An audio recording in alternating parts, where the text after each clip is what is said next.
मेवाड़ की राणा रतन सिंह ने अपनी पत्नी रानी पद्मिनी का चेहरा दिल्ली के सुल्तान अलाउद्दीन खिलजी को पानी और कांच में दिखाया।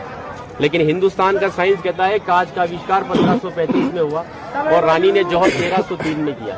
तो 237 साल पहले अपने हिंदुस्तान में कांच और मिरर नहीं थे।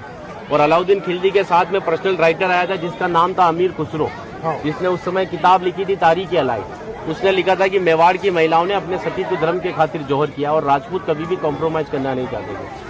चित्तौड़ के ऊपर युद्ध होने का सबसे बड़ा रीजन था व्यापार, क्योंकि हिंदुस्तान में कभी भी कोई भी मुस्लिम कम्युनिटी पहले नहीं था। ये सभी जो आते थे अफगानिस्तान तुर्किस्तान से आते थे और आते कहाँ थे तो समुद्र के पास में आते थे, क्योंकि प्लेन तो थे नहीं ना। तो इधर नजदीक पड़ता है गुजरात और ये जाते थे दिल्ली। तो इधर पड़ता है दिल्ली, उनको क्रॉस करना पड़ता था ये मेवाड़। अच्छा, इधर गुजरात इधर दिल्ली बीच में राजस्थान, तो इसको क्रॉस करना पड़ता था ये मेवाड़। तो यहाँ के राजपूत उनसे टैक्स वसूलते थे।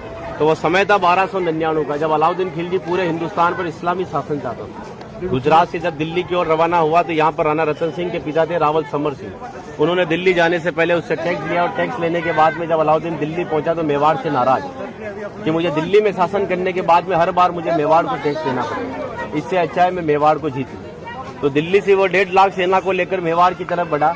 लेकिन चित्तौड़ से दिल्ली का डिस्टेंस 600 किलोमीटर है। तो उसने पहला स्टॉपेज 1301 में रणथंभौर के किले पर डाला सवाई माधोपुर। वहां का राजा था हमीर देव चौहान, जिसको मित्र बनाया और उसी मित्र को रात को खाना खाते समय पीठ के पीछे छुरा घोंपकर मार दिया। उनकी पत्नी थी रंग देवी। हिंदू धर्म के अंदर रात में चिताएं नहीं जलती, तो वहां की महिलाओं ने पानी में कूदकर जल जौहर कर लिया, बच्चियों ने सभी ने। लेकिन सुबह यह हुआ कि डेड बॉडियां तैर कर ऊपर आई तो आक्रांताओं ने डेड बॉडियों को निकालकर महिलाओं की बॉडी में बच्चियों के साथ में रेप करके उनके बॉडी पार्ट्स को काटकर नग्न अवस्था में रणथंभौर के किले के बाहर लटका दिए, ताकि ये संदेश चित्तौड़ पहुंच जाए और चित्तौड़ की रानी पद्मिनी किले को छोड़कर दूर चली जाए।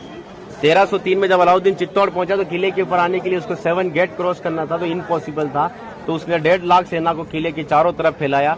8 महीने के बाद में किले के ऊपर खाने की कमी आई तो रानी पद्मिनी के चाचा भतीजा गोरा और बादल ने राणा रतन सिंह से कहा कि हमारा राशन खत्म हो रहा है और जब ये भूखे और कमजोर सेना से हम युद्ध करवाएंगे तो ये युद्ध नहीं कर पाएंगे। रतन सिंह को बातचीत के लिए 7 गेट के नीचे भेजा तो अलाउद्दीन खिलजी ने उनकी गर्दन पर तलवार रखकर झुकने के लिए कहा।